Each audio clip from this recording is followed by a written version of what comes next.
Hello, and today we're going to be going over those axial muscular system. That's going to include your head and your trunk, basically. So up on your head, you're going to have all those facial muscles and then your mastication muscles as well. And we'll also have the neck muscles, and then we'll move on to the abdominal muscles on the trunk, and then on the back of the body, we will have those intrinsic back muscles, the erector spinae group.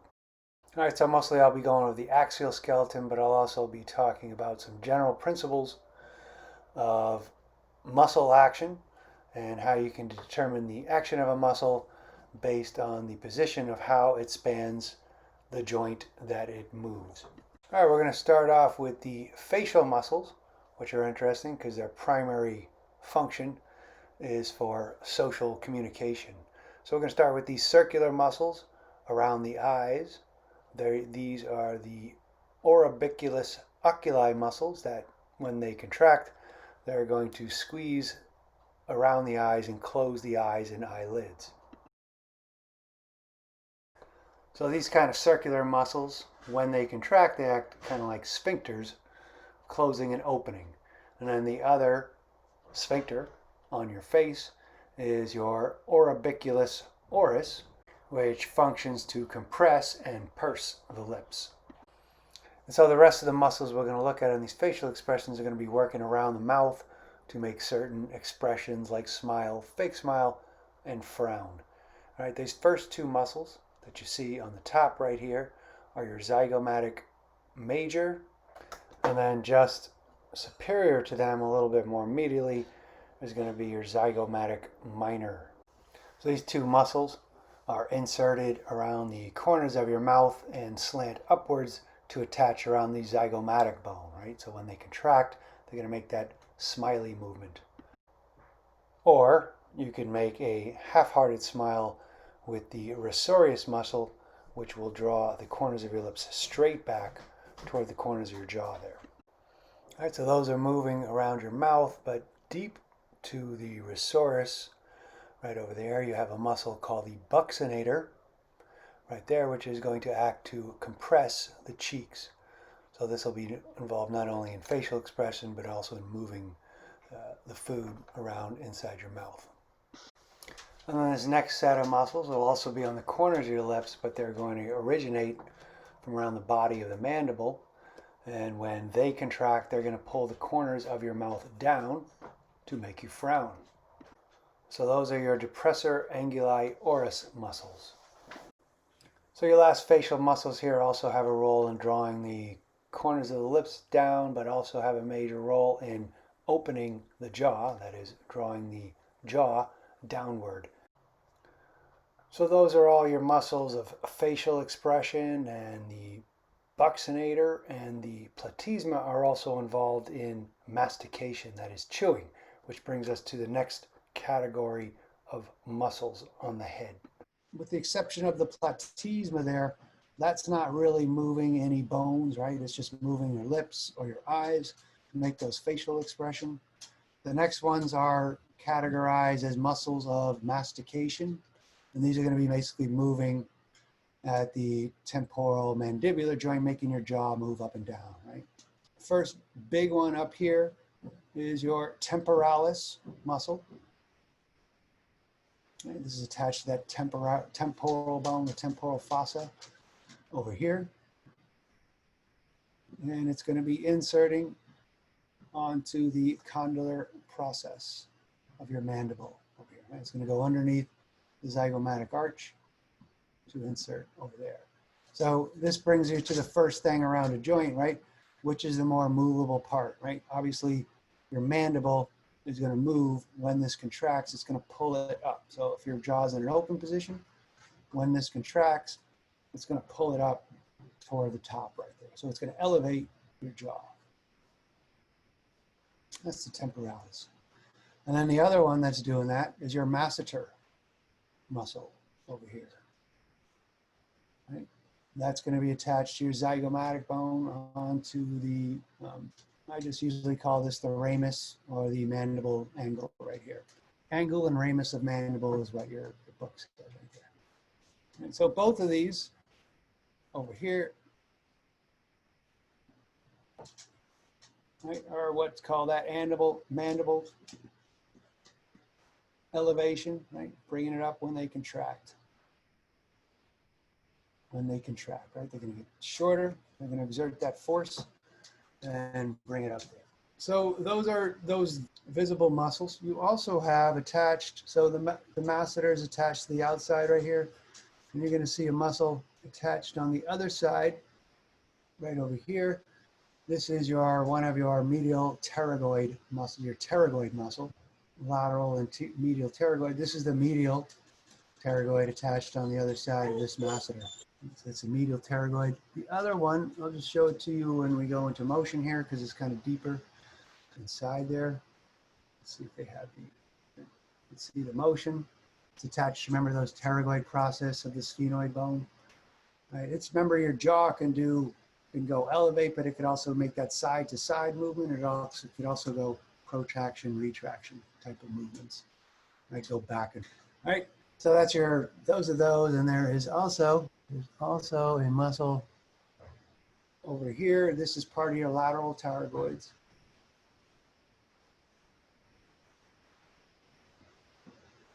Still, it's hard to see, but you can see it inserting up onto the condylar process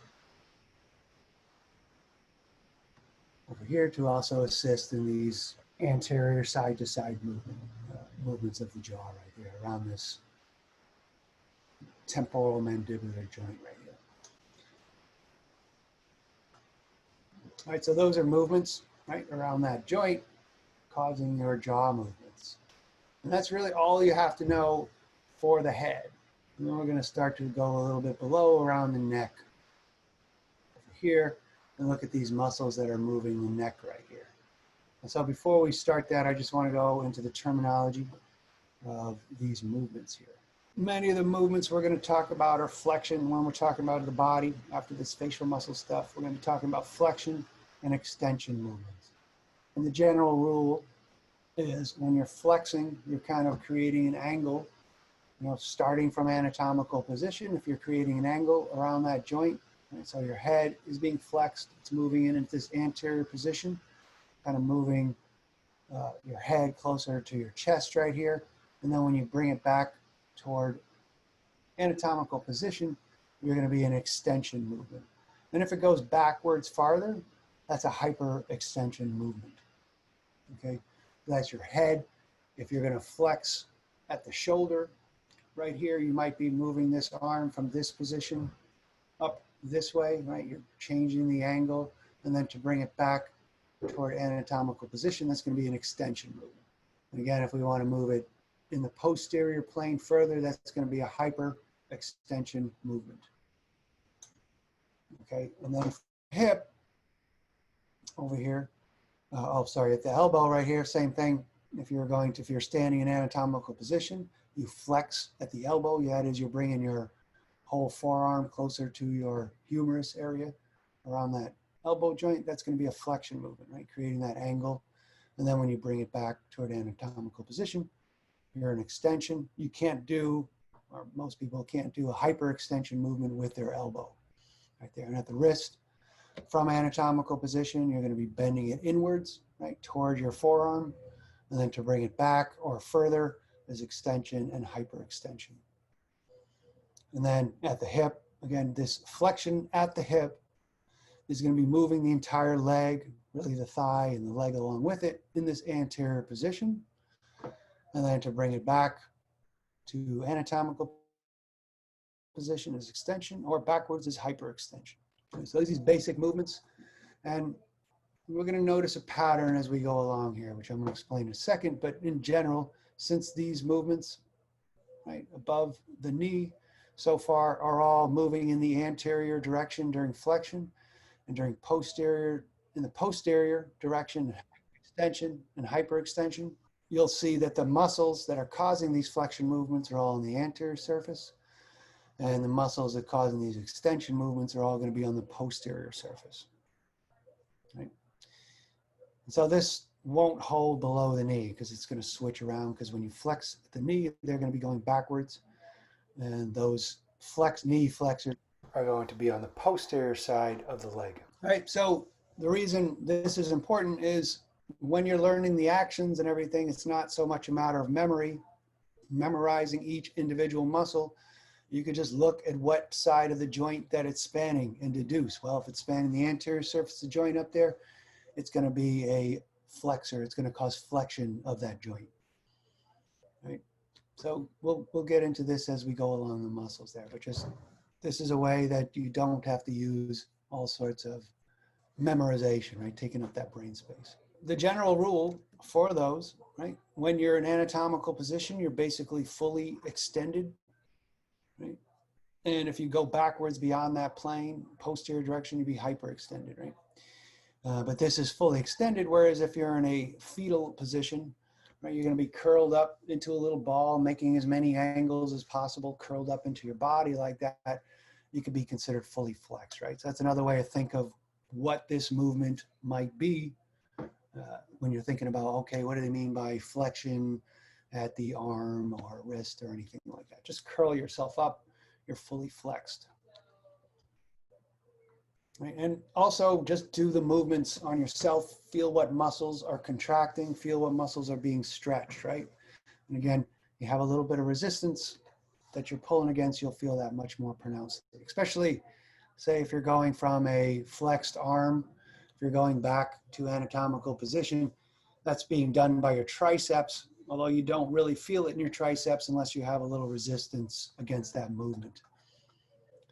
All right, so just this is general principle stuff, right? Fully extended, fully flexed, and how to think of these movements. So, and the general rule, right? All these, this is going to be a muscle that's spanning the anterior surface of your neck. When it contracts, it's going to pull down here, anterior surface. Muscles spanning the anterior surface of your shoulder joint are going to move it in this direction. Muscles spanning the anterior surface of your elbow, going to flex the elbow. Muscles spanning the anterior surface of the wrist joint, going to flex at the wrist. Muscles spanning all your abdominal muscles on the front here are going to flex your vertebral column over here. The muscles spanning your hip joint are going to flex at the hip. That is, bring your legs forward. Right, so these are all flexors in green. Below the knee here, things switch, right? Unfortunately, we can't use the rule as one easy thing, right? So back here, all your flexors, because this is going to make that knee, your lower leg, go up towards your femur, right? The muscles that do that when they contract are going to be on the back of your leg. Same thing with this movement. This is called, in this case, the flexion of the foot. There's a term called plantar flexion, but it's more closely associated with flexion, right? But that's going to be on the back, right? Your calf muscles are going to be doing that plantar flexion, like when you're pointing your toes, right? So these are all flexors as well. So anterior below the knee, or anterior above the knee, posterior below the knee, or your basically all your flexor compartment muscles are going to be. On the other hand, muscles on the back of your body, on the back of your limbs, are going to be doing these extension movements, right? This is going to be extending or hyperextending your neck, extending or hyperextending the shoulder, extending at the elbow, extending, hyperextending at the wrist, right? All these are on the back of the bones or the body right here. Your major back spinal extensors are running down this back of your spine right there. And then the muscles moving your hip, your glutes, and your hamstrings right there on the back of the body right there. All right, so those are all extensors. And then the same rule applies below the knee. These are going to be these extension movements. And then again, at the ankle, this movement is called dorsiflexion. Again, because the foot is already curved, so they didn't know what to call it, but you'll see a muscle there called the extensor digitorum longus, right? That's on the front of your leg. And so, but that action is dorsiflexion. So that's the general rule, right? Fully extended, fully flexed. One thing I want to mention about this, a common point of confusion, when I talked about flexion of the trunk, right? This is flexion of the trunk. Notice the vertebral column, right? It's moving. Your legs are not moving relative to your hips at all right here. Right, this is flexion. These are going to be covered out by your abdominal muscles as well as a couple of internal muscles right here. But the spine is curving. Right over here, this is trunk flexion. This is what you don't want to do when you're lifting heavy weights. Whereas hip flexion is going to be movement around this, right? So whether this, in this case, what the model is showing is the leg moving upwards, but if your legs are planted, that will bring your whole trunk and body down, right? But it's the same movement. It just depends on whether your body, this is planted or not, right?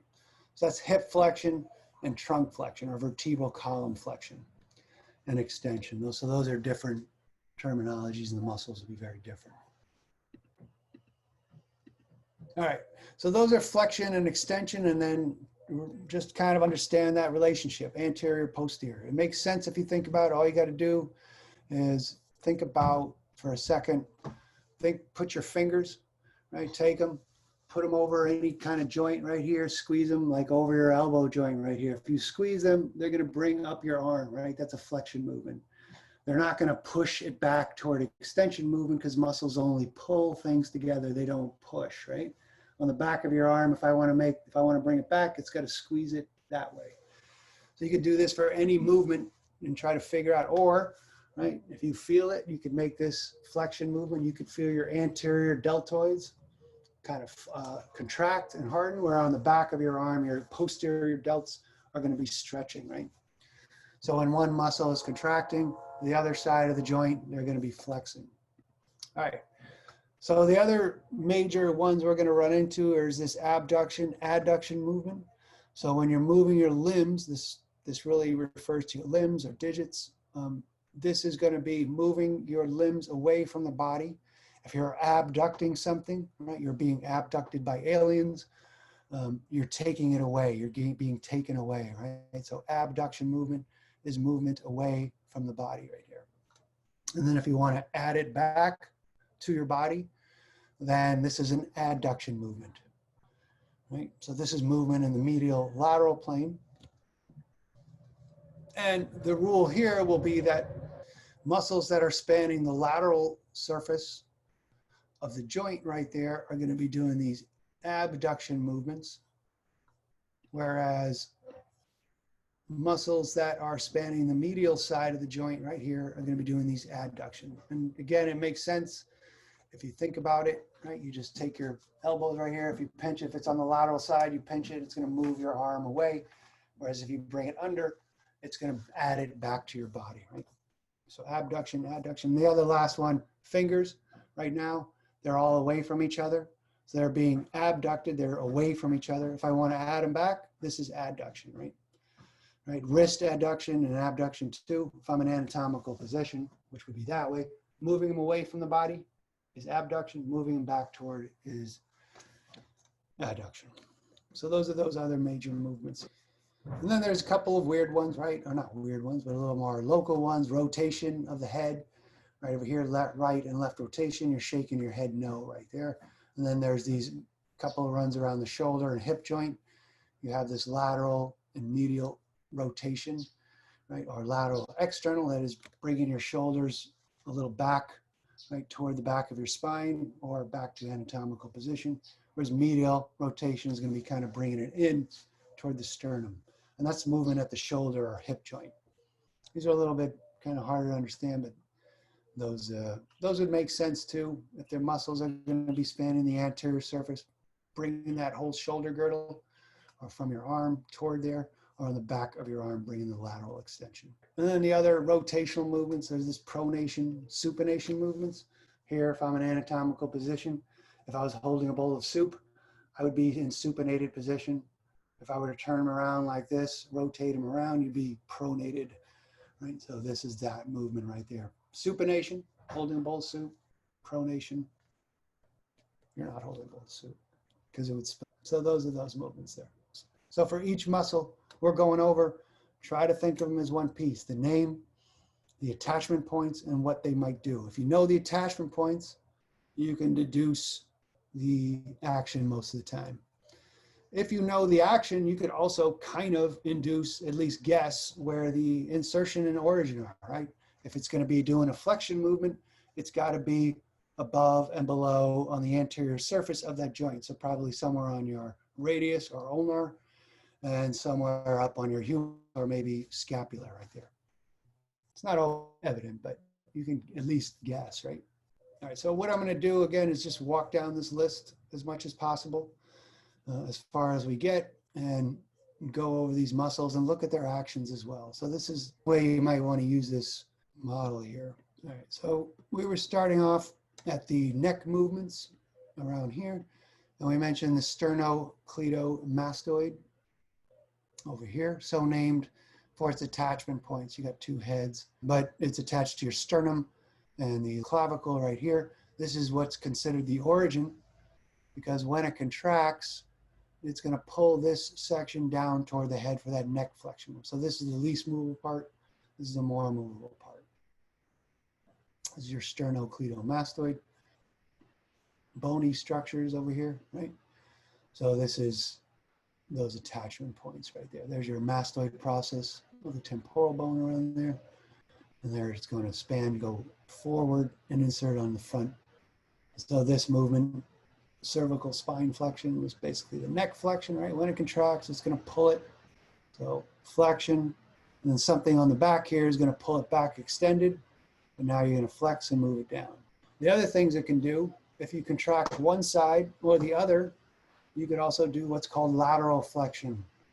I didn't cover that, but this is not an adduction thing, because you're not actually removing anything from the body. You're just shifting it from one side to the other. So this is lateral flexion to the right, and that's going to be performed by your right sternocleidomastoid. Right? It's also going to be performed by this muscle on the back of the head, which is also on the right here, your right trapezius muscle. And so in that case, they're acting together to laterally flex the neck.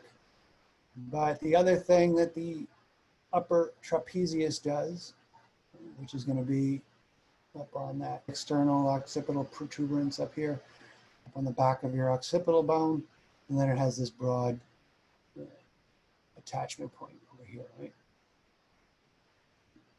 So the reason this is the origin and this isn't, even though it's going to flex the neck and bring it closer, or extend the neck, is because it's also doing stuff on the scapula, which is going to move the scapula. But its main action in this point, what we're talking about with this neck part, is going to be this extension, right? So the sternocleidomastoid is bringing it forward, and the upper traps right here are going to be bringing it an extension or hyperextension movement over here. Okay, so that's your upper traps. And then just to keep on, well, actually we're gonna keep on with, these are what the muscles I'm covering right now are kind of trunk and neck flexors. Right, so a lot of these muscles on the front here, what they're doing, these external ones are actually movement of the scapula or arm, right? Like your pecs and your traps and your lats right here. So let's just continue on with the trunk muscles over here. Deep to this, we're going to remove some of this stuff. Between your ribs, over here, moving, either elevating, like opening up the thoracic cavity. Over here is your external intercostal muscles. And so those are going to be in between the ribs, and when they contract, what they're going to do, see if we have a motion. No, we don't have a motion for that, but basically they're going to expand the thoracic cavity and allow you to inhale. Right, so that'll be elevate the ribs and inhale, right? Those external intercostals. Okay, so those are the most superficial ones. And if you looked, say, let's cut these. Let's cut these. So I cut them over here just to show these other muscles, right? So notice that the external intercostals, right? Look at the pattern of fascicle movement. These are going in a downward direction. Right? And if this were happening on both sides, which of course it is, on the external intercostals, they would make this V shape over here if you look at the fascicles.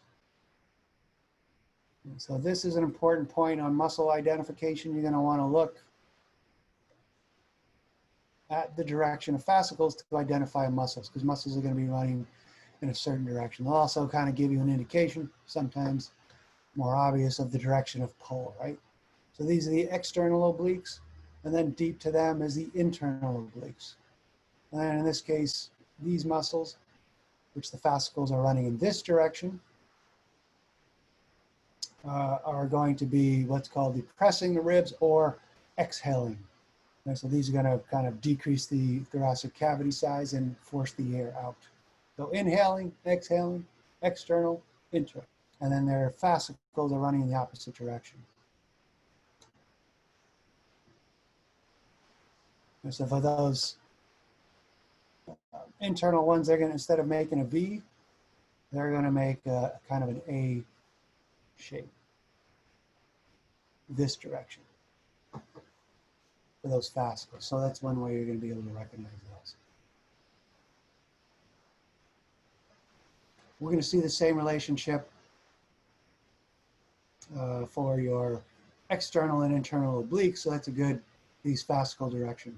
They're going to be making that A or V frame shape with the fascicles. Going down here, there's this really deep one. And that's your diaphragm over here, right? This is the one that's, remember, we talked about this right in the beginning, separating the thoracic and abdominal cavities, right? And they're going to be that breathing muscle. When they contract, they're going to also expand the thoracic cavity, right? This is a weird one because the insertion is this central tendon that it kind of inserts on itself. Right? But it's going to be attached all around the rib cage. Right? So here's where the lungs would sit. Here's where the heart would sit. Right? And they're all going to be attached to this diaphragm. When it contracts, it's going to expand the thoracic cavity. Those are some of your deeper ones right there. And then as far as your trunk, we have all your abdominal muscles. And then your external obliques. Right, these are your external obliques right here. Notice, but look at the fascicle direction. Again, you're going to want to note that these are running, and they're going to make a V shape from the other side. So these are the external obliques, just like your external intercostals are forming that V shape. And they're the most external ones. And then the action of these, as well as the other obliques, we'll see at the end right here. But let's remove these. Look a little deeper inside. We could just cut them off, but let's maybe do this little cutting tool.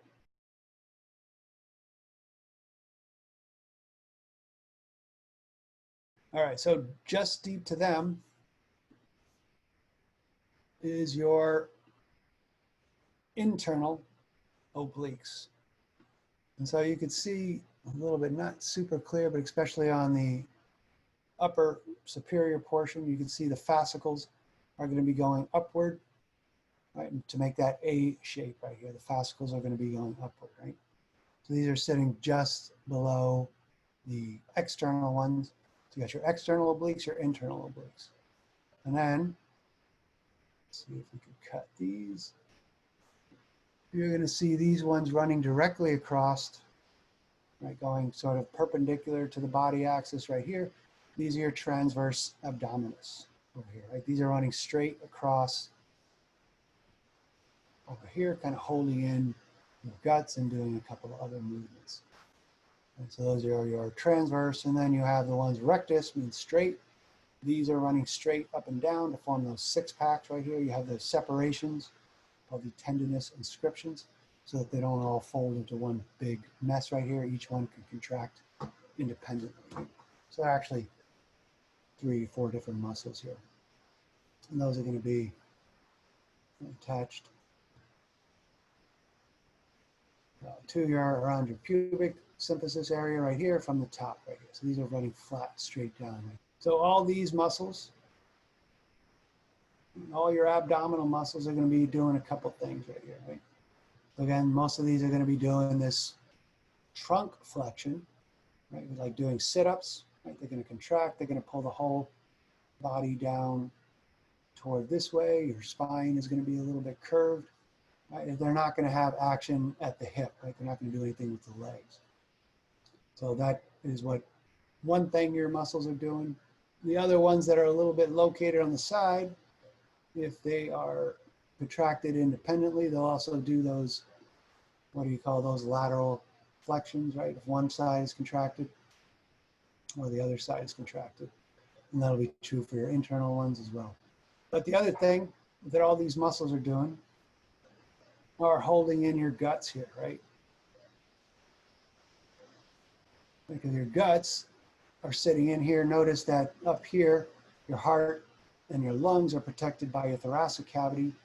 These guys over here are just sitting in this empty space in between your rib cage and your pelvic cavity. So all these muscles, all your abdominal muscles are holding in basically your abdominal cavity content. That's another thing they're doing. They're compressing the abdominal wall. All right, so while we're open right here, let's look a little bit real quick at some of your other spinal flexures. This is your quadratus lumborum. It's not accessible until you see deep inside right here, and it's on both sides. This will be doing the same thing as that lateral flexion over here. When one of them is contracted, can't really see it because it's really deep right here, but it's doing that lateral flexion. All right, so that's your quadratus lumborum. And again, you have to dissect all these ab muscles back as well as a lot of your back muscles out to see that. And we'll get into the psoas major in a second when we get to hip flexion. All right, so those are all these are going to be spine flexions, like flexion of the trunk or lateral flexion. Then on the back of your body, you're going to have to remove all these superficial back muscles that are really involved in the move of your scapula or your arm. And any muscles that are running parallel with the spinal cord down here. There's a couple different groups of these. We're just going to call these the Erector spinae group. Over here, right? Erector spinae group. You don't have to know the individual ones. All you got to know is they're mostly postural muscles, like keeping you upright, and they're going to be extending or hyperextending the spine, basically making that same opposite movement as your abdominal muscles. So these are important postural muscles, and they're really all those muscles we just went over are like those core muscles, right, that are really important for the stability of your whole body, right? So nobody goes to the gym and says, hey, let's go work out your longissimus thoracis or anything like that. But when you do things like squats and deadlifts, these are working on your back, and these are really important for your overall body strength, right? So these are your Erector spinae muscles. All right, so that's it for your axial muscles. That is the head, neck, and trunk muscles. And next we're going to be going on to those muscles that move the shoulder girdle, the upper limb, and the lower limb. That'll be the appendicular muscles. And that'll be in the next video, so we will see you then. Goodbye.